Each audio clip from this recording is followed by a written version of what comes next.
Olá, eu sou Marcela Scheffer, radiologista da Sanitec em Florianópolis, focada na radiologia mamária e também sou membro da comissão de mamografia do Colégio Brasileiro de Radiologia. Nós sabemos que o câncer de mama, depois do câncer de pele, é o câncer que mais acomete as mulheres e também sabemos que é o câncer que mais mata as mulheres. Sabendo disso e sabendo que o diagnóstico precoce é a melhor estratégia para a cura e para o controle da doença, também fica evidente que todo esforço deve ser feito no sentido de encontrar essa doença no seu estágio mais inicial possível. Essa procura do tumor de mama o mais precoce possível, tentando encontrá-lo o mais cedo possível, se chama de rastreamento. E nós vamos falar um pouquinho sobre quais são os passos que a gente deve dar para descobrir essa doença. O primeiro é óbvio, a gente tem que conhecer o próprio corpo, conhecer as nossas mamas, saber como é que elas são, para poder perceber qualquer alteração que nos chame a atenção, que não desapareça depois da menstruação. Mas também é muito importante a gente saber que o câncer, na sua fase mais precoce, ele não costuma dar nenhum sinal ou sintoma. Então, mesmo que a gente não sinta nada na mama, a gente deve seguir os outros passos. E o segundo passo é fazer a consulta regular com seu ginecologista ou mastologista, porque é nessa consulta que vão ser solicitados os exames de rotina e que vão permitir identificar eventuais alterações que podem significar que existe alguma doença mais séria na mama. A mama também é acometida por muitas doenças benignas e essas também aparecem nos exames de imagem. Essas alterações precisam ser esclarecidas. Então, muitas vezes são necessários exames adicionais. Então, a mamografia melhor que a gente tem atualmente é a mamografia digital. Mas, eu acho que todo mundo que já fez mamografia sabe que a mamografia não é um exame perfeito, ou seja, ela não é absoluta. Por conta disso, outros exames foram desenvolvidos, como o ultrassom e a ressonância. Para minimizar as limitações da mamografia, foi desenvolvida uma mamografia que a gente chama na prática de 3D, que é a tomossíntese. São imagens sequenciais da mama que permitem a gente ver além daquilo que a gente vê habitualmente na mamografia digital convencional, né? Na mamografia digital só nas duas incidências, e assim diminuir as limitações da mamografia. E dependendo do que aparecer, vão ser necessários, às vezes, avaliações complementares. Se forem calcificações, que a gente chama também de microcalcificações, a gente precisa torná-las maiores para poder entender como é que elas são, ou se é um nódulo que a gente não pode definir muito bem na mamografia, ou se é uma simetria, geralmente o que a gente usa como complemento é a ultrassonografia. Falando em ultrassom, as pessoas perguntam, não posso fazer só ultrassom ao invés de fazer mamografia, afinal de contas a mamografia aperta, a mamografia dói, né? E o ultrassom é tão confortável, né? A gente fica lá deitadinho, numa boa, mas na verdade o exame correto para se fazer o rastreamento do câncer de mama é a mamografia. Porque os sinais mais precoces de câncer de mama, ou da maioria dos cânceres de mama, sempre tem exceções, são aquelas calcificações que eu falei há pouco. E essas calcificações, elas só aparecem na mamografia. Uma das principais limitações da mamografia é justamente a densidade da mama. Densidade não tem a ver com a mama ser mais dura ou mais firme ou menos firme a palpação.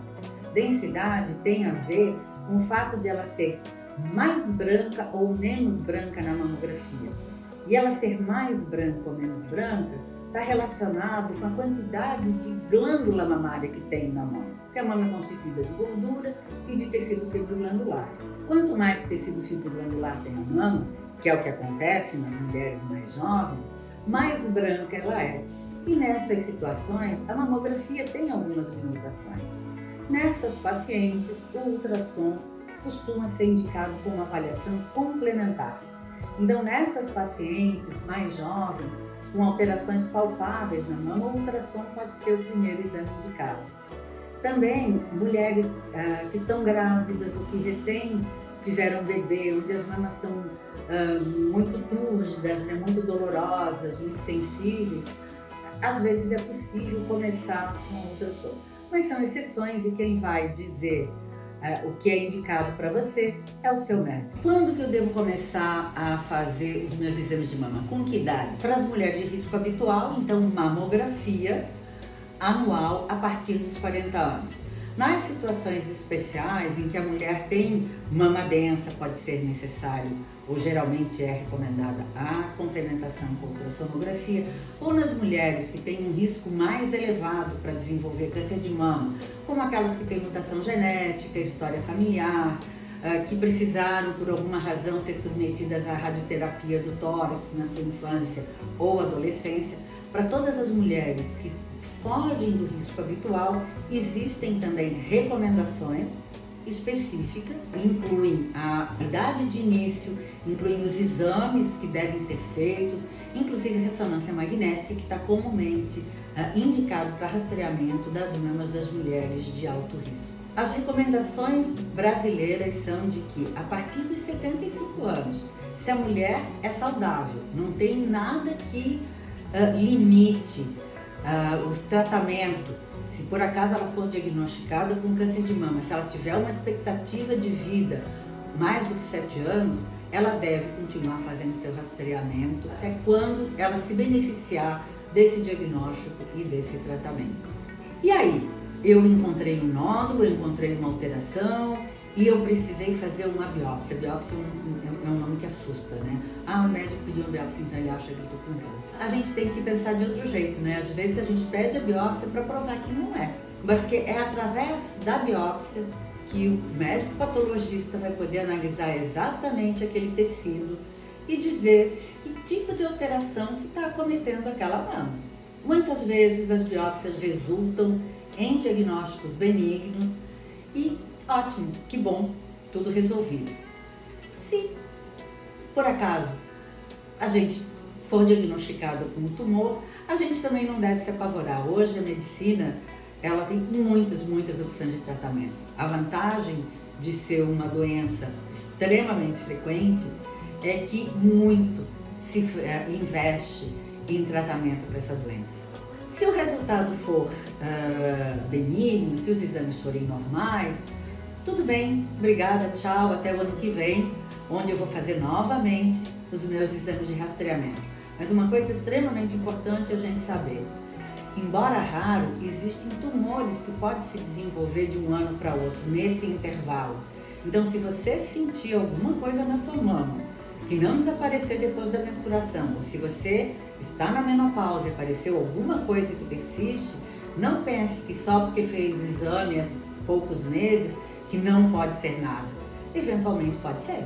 Né? Então, não deixe de procurar o seu médico para tentar identificar o que é e resolver e encaminhar da maneira correta. Bom, nós estamos terminando o Outubro Rosa, estamos terminando um mês que é focado na mama, mas os nossos cuidados com a mama, eles devem perdurar o ano inteiro. A gente deve ser muito rigorosa com a saúde do corpo todo, mas também com a saúde das mamas. Né? Eu sei que o diagnóstico de câncer, falar de câncer de mama é uma coisa que assusta, é uma coisa ruim, mas vale a pena. Vale a pena se a gente diagnosticar precocemente, ou mesmo às vezes numa situação um pouquinho menos desejável, a gente tem como ajudar a tratar e ter um resultado excelente. Então, vamos cuidar de nós mesmos, vamos cuidar das nossas mãos.